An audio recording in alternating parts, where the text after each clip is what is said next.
TV20 Kannada ವಾಹಿನಿಗೆ ಸ್ವಾಗತ.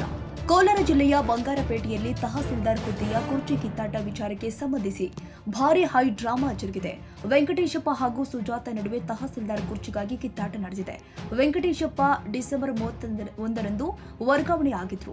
ನಂತರ ತಹಸೀಲ್ದಾರ್ ಸುಜಾತ ಅವರು ವರ್ಗಾವಣೆಯಾದ ಸ್ಥಳಕ್ಕೆ ನಿಯುಕ್ತಿಗೊಂಡಿದ್ರು. ವೆಂಕಟೇಶಪ್ಪ ಅವರನ್ನ ಕೇವಲ 5 ತಿಂಗಳಿಗೆ ವರ್ಗಾವಣೆ ಮಾಡಿ ಎಂದು ಸರ್ಕಾರ ಆದೇಶಿಸಿತ್ತು. ಹೀಗಾಗಿ ವೆಂಕಟೇಶಪ್ಪ ವರ್ಗಾವಣೆಗೆ ಸಂಬಂಧಿಸಿ ಕೋರ್ಟ್ನಲ್ಲಿ ತಡೆಯಾಜ್ಞೆ ತಂದು ಕೆಲಸಕ್ಕೆ ಹಾಜರಾಗಿದ್ದಾರೆ. ಆದರೆ ತಹಸೀಲ್ದಾರ್ ಕೊಠಡಿಗೆ ಬೀಗ ಹಾಕಿ ಸುಜಾತ ಅಲ್ಲೇ ಕುಳಿತಿದ್ದಾರೆ. ಈ ಸಂಬಂಧ ತಹಸೀಲ್ದಾರ್ ಕಚೇರಿಯಲ್ಲಿ ಹೈ ಡ್ರಾಮಾ ನಡೆದು ಪೊಲೀಸ್ ಬಂದೋಬಸ್ತ್ ಮಾಡಲಾಗಿದೆ. ಈಗ ನನಗೆ ಸರ್ಕಾರದ ಆದೇಶದಂತೆ ದಿನಾಂಕ 31/12/2024 ಬಂಗಾರಪೇಟೆ ತಹಶೀಲ್ದಾರ್ ಆಗಿ ಆದೇಶ ಬಂದಿದೆ. ಆ ಆದೇಶದಂತೆ ನನಗೆ ಮಾನ್ಯ ಜಿಲ್ಲಾಧಿಕಾರಿಗಳು ಸಮೇತ ಮೂವ್ಮೆಂಟ್ ಆರ್ಡರ್ನ ಕೊಟ್ಟಿದ್ದಾರೆ. ಅದರ ಪ್ರಕಾರ ನಾನು 31ನೇ ತಾರೀಕು 7:45 ಬಂದು ನಾನು ಇಲ್ಲಿ ತಹಶೀಲ್ದಾರ್ ಪ್ರಭಾರವನ್ನು ವಹಿಸ್ಕೊಂಡಿರ್ತೇನೆ. ತದನಂತರ ಇವರು ಈಗ 3ನೇ ತಾರೀಕು ಅಂದರೆ ನಿನ್ನೆ ಸಾಯಂಕಾಲ ಇವರಿಗೆ ನಮ್ಮದು ಕೋರ್ಟಿಂದ ತಡೆಯಾಜ್ಞೆ ಬಂದಿದೆ ಅಂತ ಹೇಳಿದ್ರು. ಬಟ್ ಆ ಕಾಪಿ ಯಾವುದೇ ರೀತಿ ನನಗೂ ಇನ್ನೂ ಸರ್ವ್ ಆಗಿಲ್ಲ. ನಮಗಿರುವಂತಹ ಆದೇಶದ ಪ್ರಕಾರ ಯಾವುದೇ ಒಂದು ಆದೇಶ ಆದರೂ ನಾವು ಮೇಲಧಿಕಾರಿಗಳಿಂದ ಮೂವ್ಮೆಂಟ್ ಆರ್ಡರ್ ತೊಗೋಬೇಕಾಗುತ್ತೆ. ಮೂವ್ಮೆಂಟ್ ಆರ್ಡರ್ ತೊಗೊಂಡು ಬಂದಿದ್ದಾದ್ಮೇಲೆ ಇವ್ರು ಬಂದು ಚಾರ್ಜ್ ತೊಗೋಬೇಕಾಗುತ್ತೆ.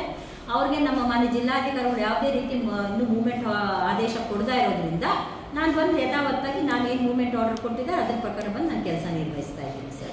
ಖಂಡಿತ ಸರ್.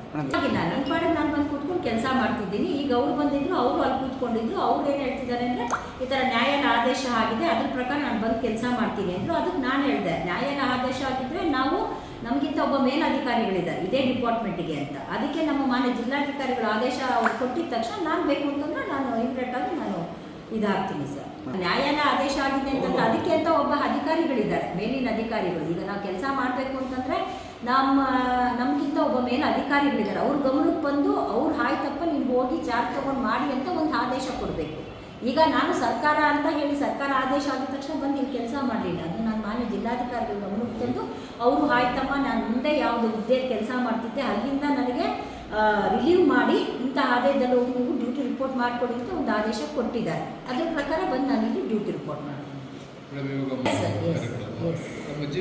ನಾನು ಆಲ್ರೆಡಿ ಈಗ ನೋಡಿ ಎಲ್ಲೋ ಅಂಗನವಾಡಿಯಲ್ಲಿ ಸ್ವಲ್ಪ ಮಕ್ಕಳಿಗೆ ಏನೋ ಗೋಡೆ ಏನೋ ಬಿದ್ದು ಇಂಜೂರ್ ಆಗಿದ್ಯಂತೆ. ನಾನೀಗ ಇಲ್ಲಿ ಹಳ್ಳಿಯಲ್ಲಿ ಈಗ ನಾನು ಸ್ಪಾಟ್ಗೆ ಹೋಗಬೇಕು, ವೆಹಿಕಲ್ ಇಲ್ಲ. ಈಗ ನನಗೆ ವೆಹಿಕಲ್ ಇಲ್ಲ. ನಾನು ಇನ್ಸ್ಪೆಕ್ಟರ್ಗೆ ಹೇಳಿದ್ದೀನಿ, ವಿತೌಟ್ ಮೈ ಪರ್ಮಿಷನ್ ನಮ್ಮ ಡ್ರೈವರ್ ನನ್ನ ಗಾಡಿನ ಅಂದರೆ ಬೇರೆ ಎತ್ಕೊಂಡು ಹೋಗಿದ್ದಾರೆ. ಈಗ ಅವರು ಆ್ಯಕ್ಚುಲಿ ವಿತೌಟ್ ಮೈ ಪರ್ಮಿಷನ್ನು ಅವರು ಗಾಡಿ ತಗೊಂಡು ಹೋಗಿದ್ದಾರೆ ಅಂದರೆ ಈಗ ನಾನು ಅವ್ರ ಮೇಲೆ ಕೇಸ್ ರಿಜಿಸ್ಟರ್ ಮಾಡ್ತಿದ್ದೀನಿ. ಎಲ್ರಿಗೂ ನಮಸ್ಕಾರ. ನಾನು ಈ ಹಿಂದೆ ಬಂಗಾರಪೇಟೆ ತಾಲೂಕಲ್ಲಿ ಕೆಲಸ ಮಾಡ್ತಾಯಿದ್ದೆ. ನನಗೊಂದು ಅವಧಿ ಪೂರ್ವ ವರ್ಗಾವಣೆ ಆಗಿತ್ತು ಮತ್ತು ಇದು ನನಗೆ ವೈಯಕ್ತಿಕವಾಗಿ ಅನ್ಯಾಯ ಆಗಿತ್ತು.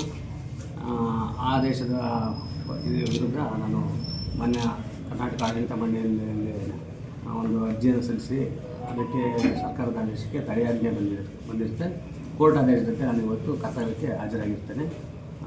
ಮುಂದೆ ಮಾನ್ಯ ಜಿಲ್ಲಾಧಿಕಾರಿಗಳು ಅವರ ಆದೇಶದ ಪ್ರಕಾರ ನಾನು ಇಲ್ಲಿ ಕೆಲಸ ಮಾಡ್ಕೊಂಡು ಹೋಗ್ತೇನೆ ಸರ್. ಈಗ ಅಲ್ಲಿ ಇರಬೇಕಾಯ್ತು, ಇಲ್ಲಿ ಬಂದು ಕುಂತಿದ್ರು ಯಾಕೆ ಅಂತ? ಇನ್ನು ಆ ಥರ ಏನಿಲ್ಲ. ಏನು ಅಂತ ಅದು ನನಗೆ ಆಗಲೇ ನಾನು ಕರ್ತವ್ಯಕ್ಕೆ ಹಾಜರಾಗಿ ಅದನ್ನು ವರದಿ ಮಾಡ್ತೀನಿ. ಆರ್ಡರ್ ಏನಾಗಿದೆ ಸರ್ ಕೋರ್ಟಿಂದ? ಆರ್ಡ್ರು ಸರ್ಕಾರ ಏನು ಆದೇಶ ಮಾಡಿದ್ದು ನನಗೆ ಪುರಸಭೆ ತಹಸೀಲ್ದಾರ್ ಆಗಿ ಕೋಲಾರ ಜಿಲ್ಲಾಧಿಕಾರಿ ಕಚೇರಿಗೆ ವರ್ಗಾವಣೆ ಮಾಡಲಾಗಿತ್ತು. ಆ ಒಂದು ಆದೇಶಕ್ಕೆ ತಡೆಯಾಜ್ಞೆ ನೀಡಿರುತ್ತೆ.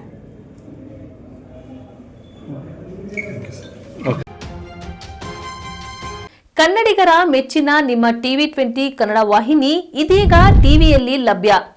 ಕರ್ನಾಟಕ ಮತ್ತು ದೇಶ ವಿದೇಶದ 360 ಡಿಗ್ರಿ ಸುದ್ದಿ ವಿವರವನ್ನ ಪಡೆಯುವುದಕ್ಕೆ TV20 ವಾಹಿನಿಯನ್ನು ಲೈಕ್ ಮಾಡಿ, ವಿಡಿಯೋಗಳನ್ನು ಶೇರ್ ಮಾಡಿ, ಕಮೆಂಟ್ ಮಾಡಿ, ಸಬ್ಸ್ಕ್ರೈಬ್ ಮಾಡಿ.